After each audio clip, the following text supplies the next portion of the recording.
Tonight, we are getting our first look at this family of four who died from what's suspected to be carbon monoxide poisoning. We first told you on Friday night the Ocala family was found dead in their home. WESH 2's Lindsay Sablon talked with the husband's family today.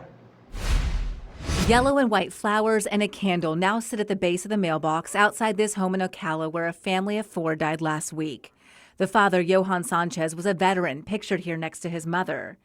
Johan's brother, Sendy, lives in Boston, but took a moment to FaceTime with me. He said Johan's family was his entire world. It was basically his legs and their arms.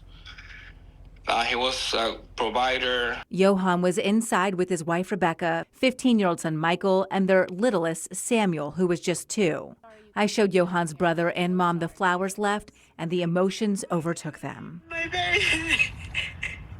They had just moved down to Central Florida this past fall, fleeing the cold like so many of us did at one point. They just decided to try something new and get out of the cold of the Boston. The family missed a church event on Thursday, so members of the church came out to their house to see if they were okay. They knocked on the door, but no one answered. They assumed they were sleeping.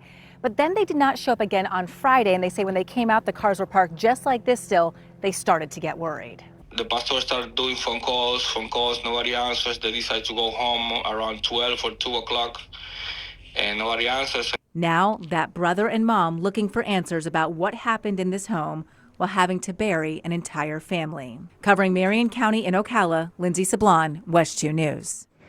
The Marion County Sheriff's Office says the medical examiner will confirm the cause of death. At this point, they don't think there was any foul play.